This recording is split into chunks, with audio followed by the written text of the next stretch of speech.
Greetings one and all, this is Rhythm Works and welcome to my channel. And today, as part of this episode of the Gamers Debate, I'm just recovering from the calamity that I've just witnessed that has manifested itself into being Tomb Raider multiplayer mode. I'm so disappointed, words cannot express.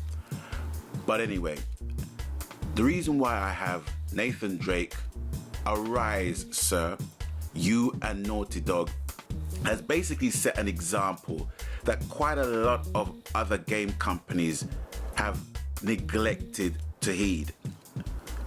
Because in your success, you have proved by actually bringing out betas, or whatever you want to call them, and giving the public a chance to test it and test it and test it and give their input in relation to the gameplay, the mechanics and the features and everything else.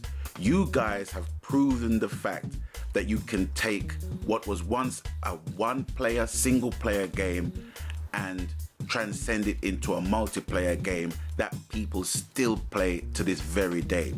Now, with the disappointment, in my opinion, in my humble opinion, that are the games Aliens, Colonial Marines, and now Tomb Raider, and I'm still talking about the multiplayer, it begs the question, how important are betas in the gaming fraternity and community?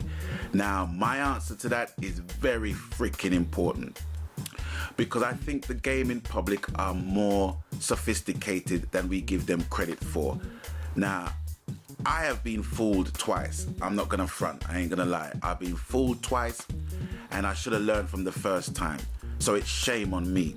However, I still need to bring up the subject because I do think that if gaming companies do not offer their games to the public in its beta stages, then you're not gonna have a game that's really gonna last. And if you're making franchises of the games that you're presenting to the people, it's even more important to let your fans handle it and give you constructive feedback on what you need to do. Now, the days of basically actually not putting out betas, not putting out demos and hoping that you can sell your games through Hyperloan, they're slowly coming to an end, dude, for real. Believe me when I say that, because there are games that I know that I'm going to get.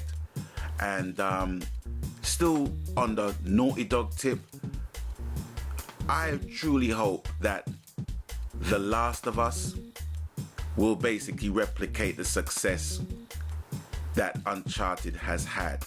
Now, the only difference is that I'm not really seeing any demos or any betas in relation to the multiplayer. So that slightly worries me and it's slightly making me anxious. But, you know, I would say in Naughty Dog's defense that, you know, I don't think they're gonna put out stuff that's gonna be half measured. You know, if they do, I will be really, really disappointed. But at the same time, you know, I do think that The Last of Us is going to be a very, very good single player game. I have no doubts with that. But as a multiplayer, you know, I think they must have learned a lot from Uncharted to know what they need to basically implement. And seeing as it's going to still be on the PS3 console, then I don't really have any worries on that score. But there's still niggling things in my head in relation to the multiplayer.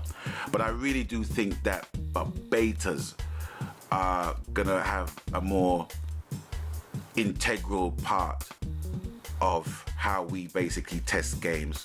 Because demos are demos, you know. Demos can even be the final result for some games. But betas, I think, are something that can be beneficial to the gamer and to the game developers as well. So my question is, what do you think? Do you think that betas should have a place in terms of how we consume games, how we test games, or are you just happy with what certain game developers are throwing at you? Nathan Drake, is clearly demonstrating with Uncharted 3. Not only has Naughty Dog turned it around with a single player game, making it a multiplayer game, and it being massively successful, it is still a game that people play to this very day. And the game is over a year old. It was released in November 2011. We had the demo of it in, I think it was June or July in 2011. So it proves its point. It doesn't have anything else to prove. So you tell me what you think about betas and their place in the consumption of games. I would love to hear your thoughts. Anyway, I'm out of here. Peace.